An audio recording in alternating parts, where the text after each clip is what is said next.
भारत रंग महोत्सव यानी कि Bharangam, national school of drama यानी एनएसडी। एनएसडी जो है वो 1959 में बना और भारत रंग महोत्सव के 25वां साल है ये जो भारत रंग महोत्सव की शुरुआत हुई।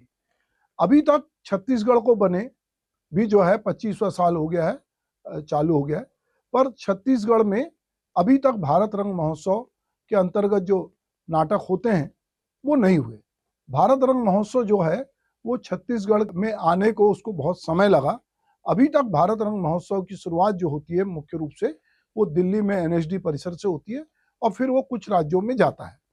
इस बार भारत रंग महोत्सव छत्तीसगढ़ आया और छत्तीसगढ़ में भी खैरागढ़ जो है कला संस्कृति का गढ़ है, जहां पर कि इंदिरा कला संगीत विश्वविद्यालय है जो एशिया में अपनी अलग पहचान रखता है। तो छत्तीसगढ़ में भी पहुंचा भारत रंग महोत्सव। तो हम इस पर बात करेंगे। 2025 का जो रंग महोत्सव है वो अगर हम उसके बारे में कहें, जैसा मैंने कहा कि उसको भारंगम भी कहा जाता है, अपने रजत जयंती वर्ष में पहली बार छत्तीसगढ़ के खैरागढ़ स्थित इंदिरा कला संगीत विश्वविद्यालय परिसर में आयोजित हुआ। मुख्यतः भारतीय नाट्य विद्यालय एनएसडी जो है वो उसके समारोह जो है वो उनके परिसर में या कुछ बड़े शहरों में तक सीमित थे, पर छत्तीसगढ़ इस बार पहुंचा है और इसको देखने के लिए भी छत्तीसगढ़ के लोगों ने कोई कोताही नहीं बरती। केवल खैरागढ़ के लोग नहीं थे इसको देखने के लिए, इसको देखने के लिए बिलासपुर से लोग आए, रायगढ़ से लोग आए, कोरबा से लोग आए, रायपुर से लोग गए, भिलाई से बड़ी संख्या में, और अलग अलग भाषा के लोग, चूंकि इस समारोह में तमिल में भी नाटक थे, बंगला में भी थे, तो लोग देखने के लिए वहां भी पहुंचे। तो ये इस बार जो है वो 13 स्थानों पर 28 जनवरी से लेकर 26 फरवरी तक भारत रंग महोत्सव का आयोजन हुआ, जिसमें 200 से अधिक नाटकों की प्रस्तुति होने जा रही है, जिसमें 12 विदेशी नाटकों का मंचन भी शामिल है। रांची, भोपाल, बेंगलोर, जयपुर, अकलतरा, गोवा, भटिंडा, गोरखपुर और खैरागढ़ जैसे शहरों के अलावा नेपाल और श्रीलंका में भी जो है इस बार भारत रंग महोत्सव आयोजित किया गया है। तो हम बात कर रहे हैं भारंगम की, और भारंगम के बहाने जो नाटक की गतिविधियां हैं और पूरे देश में जो कुछ हो रहा है उसकी बात कर रहे हैं। तो यदि मैं बात करूं राष्ट्रीय नाट्य विद्यालय एनएसडी की तर्ज पर, हम चाहते हैं कि हर राज्य में जो है कहीं ना कहीं नाट्य विद्यालय स्थापित हो। इसी तरह पूना फिल्म इंस्टीट्यूट की तर्ज पे प्रशिक्षण संस्थान भी खुलने चाहिए, लेकिन इस संबंध में सरकारों की उदासीनता के चलते यह संभव नहीं हो पा रहा है। कुछ राज्यों में अपने प्रशिक्षण संस्थान हैं, लेकिन वह भी पर्याप्त नहीं है। बहुत सारे लोग अपने प्रशिक्षण संस्थान चला रहे हैं निजी स्तर पर, किंतु उनके पास ना तो अच्छे प्रशिक्षक हैं ना अच्छे संसाधन हैं। हमारे देश में इस तरह मनोरंजन को इंडस्ट्री जो है वो एक बड़ी इंडस्ट्री के रूप में हम देखते हैं, और जिसकी आपूर्ति जो है इसी तरह की संस्थान से, चाहे तकनीकी लोग चाहिए, चाहे कलाकार चाहिए, चाहे म्यूजिशियन चाहिए, ये सब जो मिलते हैं, चाहे राइटर चाहिए, वो इसी तरह के संस्थान से निकलते हैं। और दक्ष लोग अगर चाहिए, पर उस तरह दक्ष लोगों की कमी है। हम चीन जैसे देश में ड्रामा बॉक्स के जरिए जो है अरबों रुपए कमा रहा है। एक ऐप के जरिए आप देखेंगे, अगर आप ड्रामा बॉक्स देखेंगे तो आपको लगेगा कि किस तरह से वहां लोगों को काम मिल रहा है। अगर हम ओटीटी प्लेटफॉर्म की बात भी करें तो उस पर भी बहुत सारा काम उपलब्ध है, बशर्ते कि आप अलग अलग विधा में दक्ष हों और उसके लिए उस तरह की आपको सुविधा मिले। अभी हमने हाल ही में पढ़ा कि असम में भी एक अलग तरह का ड्रामा हो रहा है। हम मणिपुर में ड्रामा देखते हैं, हम अलग अलग राज्यों में देखते हैं कि वहां पर ड्रामे को लेकर कुछ काम हुआ है, पर हिंदी पट्टी में इसको लेकर जिस तरह काम होना चाहिए वो नहीं हुआ है। कला, संस्कृति और साहित्य को बढ़ावा देने का दम भरने वाली सरकारों के लिए अब यह अंतिम प्राथमिकता होती जा रही है। दरअसल कलाएं अक्सर राज आश्रय में ही फलती फूलती हैं। अगर उनको सत्ता का अगर संरक्षण नहीं मिलेगा तो उस तरह से उसकी प्रस्तुति करना मुश्किल होता है। पर सत्ता ये चाहती है कि वो उनके लिए चारण भाट की तरह प्रस्तुति करे, वो उनके बारे में कोई इस तरह का ना तो लेखन करे, ना नाटक करे, ना आचरण करे, जिससे कहीं ना कहीं सरकार को तकलीफ हो। इसलिए सरकारें भी बहुत स्तरों पे हम देखते हैं कि वो अब गंभीर नाटकों को, गंभीर जो प्रदर्शनकारी कलाएं उनको प्रश्रय देने की बजाय वो बहुत सारे ऐसे चीज़ों को प्रश्रय देती है जिसमें कि लोग आपको मंचों पे भजन गाते, गीत गाते वो मिले, जिससे कि सरकार को किसी प्रकार का उसके बारे में सोचने समझने का, उसके कामकाज के बारे में विचार करने का लोगों को मौका नहीं मिला। तो इस बार भारत रंग महोत्सव एनएसडी ने अपना एक गीत तैयार किया, चलिए उसको सुनते हैं।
गीत में जैसा आपने सुना है कि ये जो भारत रंग महोत्सव है उसकी जय जय हो रही है और कहीं ना कहीं जो है भरत मुनि की बात हो रही है इस गीत में, नाटक धर्म निभाने की बात हो रही है, पंचम वेद की बात हो रही है और ये कह रहा है कि नाटक संस्कृति का रक्षक है और जो शोक है विनाशक है, जख्मों को मरहम जो है उससे ज्ञान और बुद्धि जो मिलती है नाटक से।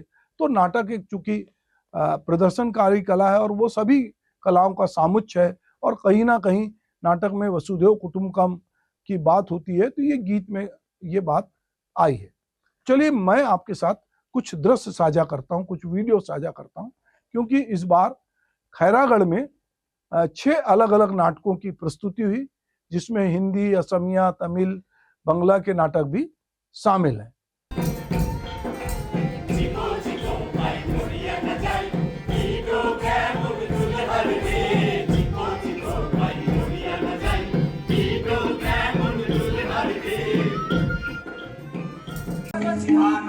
तुम्हारे प्राण लेकर ही रहेगा।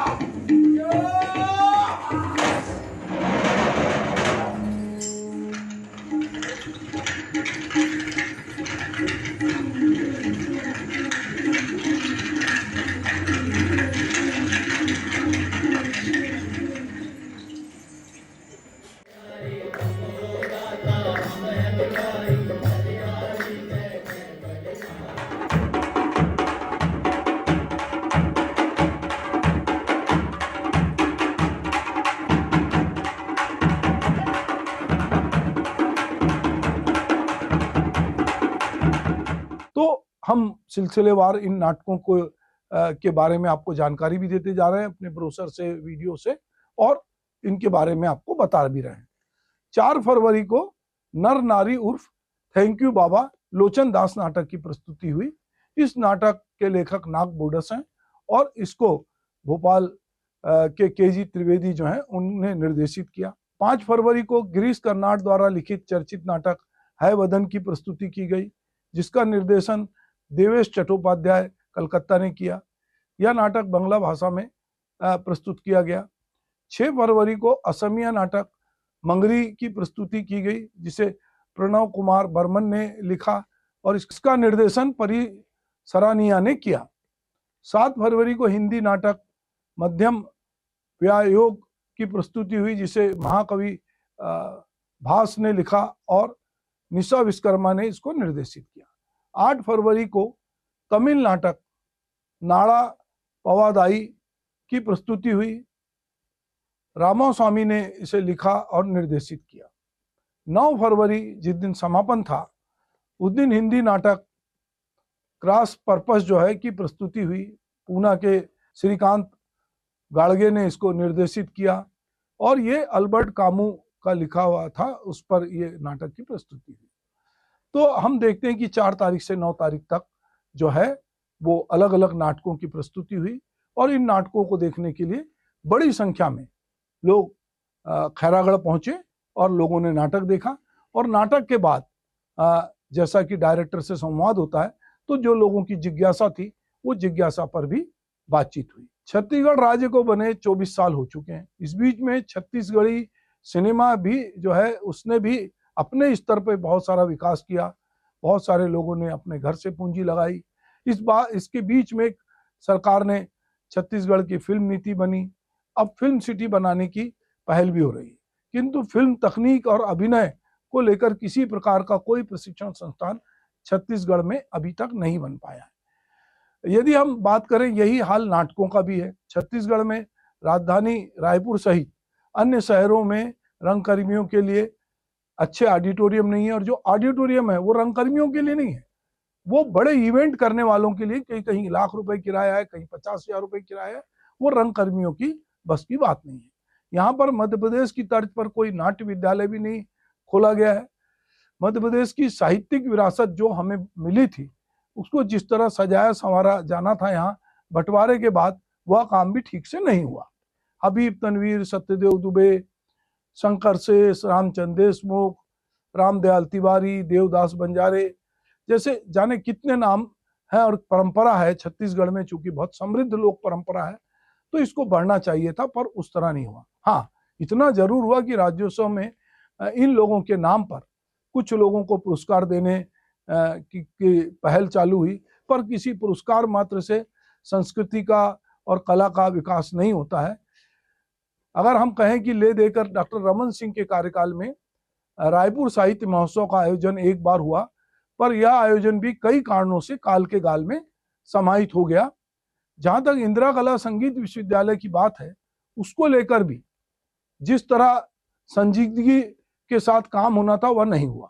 अस्थायी व्यवस्था के तहत किसी कमिश्नर को कभी विश्वविद्यालय का अस्थायी कुलपति बना दिया जाता है, और विश्वविद्यालय के कार्य निश्चित रूप से यदि कमिश्नर है तो उनकी अपनी व्यवस्था है, और उनका कोई टेम्परामेंट साहित्यिक सांस्कृतिक हो ये जरूरी नहीं है, तो ये काम प्रभावित होते हैं।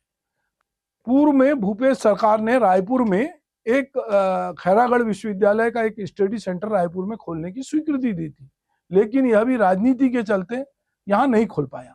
स्थानीयता का बोध होना अच्छी बात है, किंतु केवल स्थानीय स्तर पर ही एशिया का सबसे बड़ा संगीत विश्वविद्यालय को एक्सपोजर ना मिले तो यह भी चिंता की बात होनी चाहिए। भारत रंग महोत्सव के खैरागढ़ में आयोजित होने से बहुत से लोग जो है उन्होंने जाकर खैरागढ़, वो शायद पहले ना गए हों, पर उन्होंने जाकर खैरागढ़ में नाटक देखा। खैरागढ़ जो है वो अभी अभी जिला बना है। यहाँ पर बुनियादी सुविधाएं, जिसको हम कहते हैं कि कोई जाता है तो उसको रहने के लिए अच्छा होटल, खाने के लिए अच्छा रेस्टोरेंट और बहुत सारी जो सुविधाएं हैं, संसाधन है, वो उसकी कमी है, उसका अभाव है। और ऐसे भी खैरागढ़ जाने के लिए कोई सीधा ट्रेन मार्ग नहीं है, कोई सीधा बस मार्ग नहीं है, तो लोगों को खैरागढ़ जाने में थोड़ी तकलीफ होती है। इसीलिए अगर खैरागढ़ में आयोजित होने वाले कोई प्रतिष्ठित समारोह, बहुत सारे आयोजन यदि खैरागढ़ के साथ साथ भिलाई, बिलासपुर, रायपुर में होंगे तो इससे इनको विस्तार मिलेगा, ख्याति मिलेगी और लोग निश्चित रूप से इससे जुड़ेंगे। भारत रंग महोत्सव में शामिल होने आए हैवदन के डायरेक्टर देवेश चट्टोपाध्याय कहते हैं कि पिछले 11 साल में मैं भारंगम में जा रहा हूं, पर जो ऊर्जा खैरागढ़ में आकर मिली वह बड़े बड़े शहरों में नहीं मिलती। इसी तरह की बात क्रॉस पर्पस के निर्देशक जो हैं श्रीकांत गाडगे ने कही। उन्होंने खैरागढ़ में कला संगीत के लिए जिस तरह का माहौल तैयार किया गया है और विद्यार्थी सीख रहे हैं उसकी सराहना की। भारंगम के जो स्थानीय संयोजक हैं और नाट्य विभाग के प्रमुख हैं और जो एनएसडी के पास आउट हैं डॉक्टर योगेन चौबे, उन्होंने आयोजन को लेकर वो बेहद प्रसन्न है और उनका भी ये मानना है कि यहाँ के विद्यार्थियों के लिए ऐसे आयोजन बहुत मायने रखते हैं, उनको बहुत कुछ सीखने मिलता है। डायरेक्टर से खुली बातचीत में वे अपने मन की में उठने वाले जो बहुत सारे प्रश्न हैं, जिज्ञासा हैं, उनका समाधान कर पाते हैं। भारत रंग महोत्सव का यह आयोजन विश्वविद्यालय के सहयोग से हुआ। इसमें राज्य के संस्कृति विभाग का जिस तरह से योगदान होना चाहिए था वह कहीं दिखाई नहीं दिया। पिछले कुछ सालों में लगातार संस्कृति के नाम पर जिस तरह के आयोजन हुए उसको लेकर भी काफी आलोचना हुई। कला, संस्कृति, साहित्य से जुड़ाव रखने वाले लोग संस्कृति के क्षेत्र में थोड़ी सहजता और लचीलेपन की उम्मीद करते हैं। बेहतर होता है कि इस आयोजन में, जो कि छत्तीसगढ़ में पहली बार हुआ, छत्तीसगढ़ सरकार भी अपनी सहभागिता निभाती तो निश्चित रूप से इसमें 4 चांद लगते। हमें लगता है कि आने वाले सालों में भारत रंग महोत्सव और बहुत सारे आयोजन जो सरकार के सहयोग से हो सकते हैं, वो राजधानी में हो, खैरागढ़ में हो और रायगढ़ जैसी जगह में हो, और निश्चित रूप से उसमें स्थानीय संस्थाओं की, स्थानीय कला प्रेमियों की भागीदारी हो, तो वो एक अलग तरह से आकार लेगा और लोगों की सहभागिता बढ़ेगी। बहरहाल भारत रंग महोत्सव का खैरागढ़ में होना अपने आप में एक अच्छी बात है, और हम इसके लिए एनएसडी प्रबंधन को, खैरागढ़ विश्वविद्यालय को और बाकी लोगों को एक कला जगत की ओर से, संस्कृति समुदाय की ओर से धन्यवाद देना चाहते हैं।